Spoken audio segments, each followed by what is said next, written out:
एकलव्य की अद्भुत कहानी। जंगल का बालक पहाड़ों के बीच एक छोटा सा राज्य था। उस राज्य में रहता था एक भील बालक। उसका नाम था एकलव्य।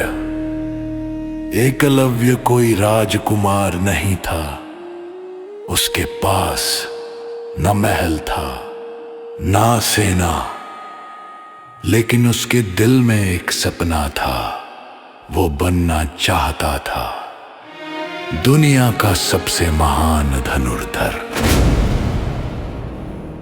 उस समय पूरे आर्यावर्त में एक ही गुरु सबसे महान माने जाते थे। उनका नाम था गुरु द्रोणाचार्य, हस्तिनापुर के राजकुमार।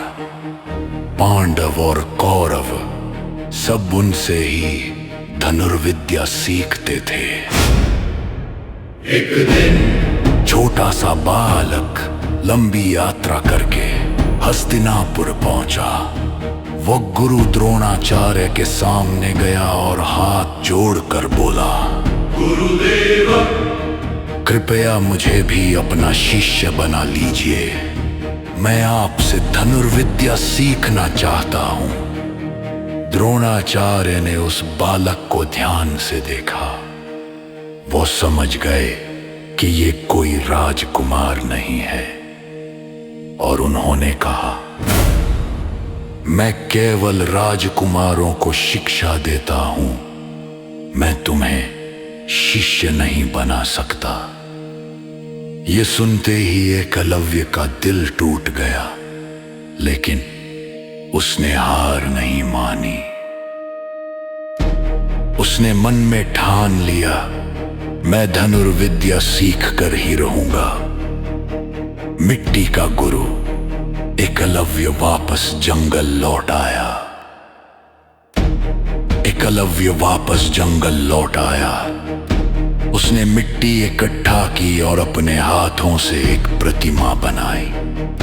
वो प्रतिमा थी गुरु द्रोणाचार्य की।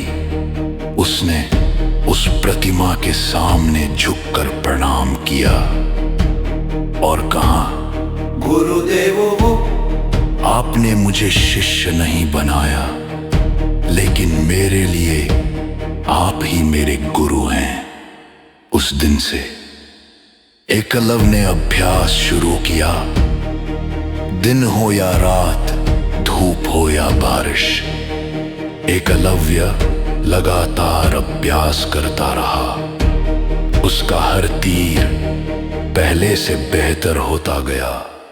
धीरे धीरे वो बन गया एक अद्भुत धनुर्धर। एक दिन पांडव और कौरव जंगल में शिकार खेलने आए। उनके साथ एक कुत्ता भी था।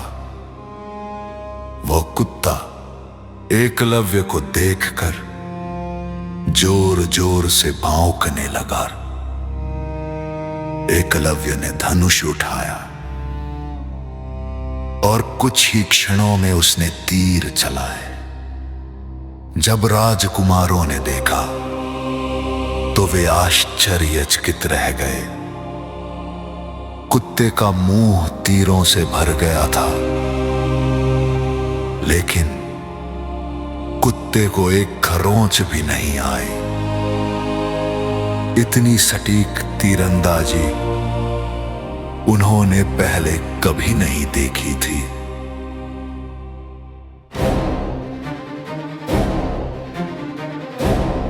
जब ये बात गुरु द्रोणाचार्य को पता चली तो वे एकलव्य से मिलने आए। उन्होंने पूछा, तुम्हारे गुरु कौन है? एकलव्य मुस्कुराया और बोला, गुरुदेव, आप ही मेरे गुरु हैं। ये कहकर उसने मिट्टी की प्रतिमा दिखाई। द्रोणाचार्य ने कहा, यदि मैं तुम्हारा गुरु हूं तो मुझे गुरु दक्षिणा दो। एकलव्य ने तुरंत कहा, गुरुदेव, आप जो चाहे मांग सकते हैं। द्रोणाचार्य बोले, मुझे तुम्हारा दाहिना अंगूठा चाहिए।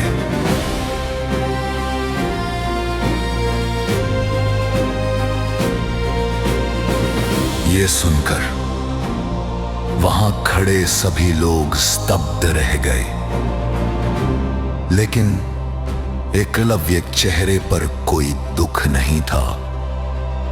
उसने बिना एक पल गवाए अपना अंगूठा काटा और गुरु द्रोणाचार्य के चरणों में रख दिया। उस दिन इतिहास ने देखा गुरु भक्ति का सबसे बड़ा उदाहरण। मेकानाकी की सीख। एकलव्य की कहानी हमें सिखाती है सच्चा परिश्रम, अटूट संकल्प और गुरु के प्रति सम्मान मनुष्य को महान बना देते हैं।